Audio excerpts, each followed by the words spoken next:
اعوذ باللہ من الشیطان الرجیم بسم اللہ الرحمن الرحیم۔ آج ایک اور المناک واقعہ، ایک گھر کا چراغ بجھا دیا۔ تسلسل کے ساتھ ہونے والے واقعات کسی پلان، کسی ایجنڈے کا حصہ لگتے ہیں۔ نارتھ کراچی سیکٹر کے 5A3 میں پرویز نامی نوجوان اپنے بچوں کو اسکول سے چھوڑ کر آنے کے بعد غیر مقامی ڈاکوؤں کے ہاتھوں شکار ہو گئی۔ جنازہ اس کے گھر میں موجود ہے، مائیں بہنیں بیان کر رہی ہیں، میڈیا ایک ٹرکر کی حد تک صرف کراچی کو جگہ دینے کے لیے تیار۔ سوشل میڈیا پہ واویلا ہوتا ہے، اس کے بعد پھر ایک لمبی خاموشی، پھر کسی اگلی لاش کے منتظر۔ یہ شہر برسا برس سے اپنی زندگی اسی انداز میں جی رہا ہے۔ مسیحا دعوے دار جو میرے محافظ ہیں اپنی حفاظت نہیں کر پا رہے، اپنے دفاتر کی حفاظت نہیں کر پا رہے، وہ میرے محافظ ہیں، وہ میرے حفاظت کے ضامن ہیں۔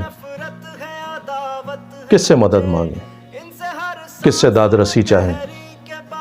ماؤں کے جگر گوشے اسی طریقے سے خون میں لپٹی لاشوں کے ساتھ گھروں کی دہلیز اور صحن میں لا کر رکھ دیے جاتے ہیں۔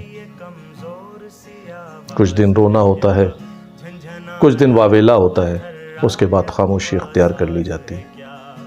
یہ غیر مقامیوں کا جنگل کس کے لیے آباد کیا جا رہا ہے؟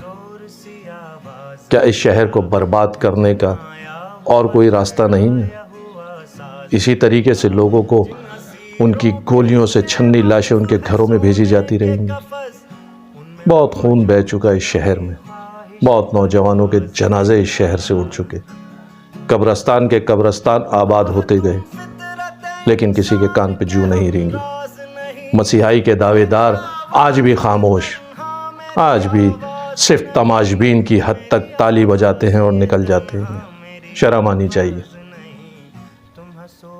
اس کھیل کو اب بند کر دینا چاہیے، بہت ہو چکا۔ اس شہر نے اگر اپنی حفاظت کی ذمہ داری اپنے کاندھوں پر اٹھا لی تو بہت مشکل ہو جائے گی، یقین کرو بہت مشکل ہو جائے گی۔ خدا را اس شہر کی حفاظت کیجیے، اس شہر کے لوگوں کی حفاظت کیجیے، ایسا نہ ہو کہ یہ شہر اپنی حفاظت خود کرنا شروع کرے۔ السلام علیکم۔ اس کی الغار میری ذات پہ موقوف نہیں، اس کی گردش میرے دن رات پہ موقوف نہیں۔ تم ہنسو گے کہ یہ کمزور سی آواز ہے کیا، جھنجھنایا ہوا تھرایا ہوا ساز ہے کیا۔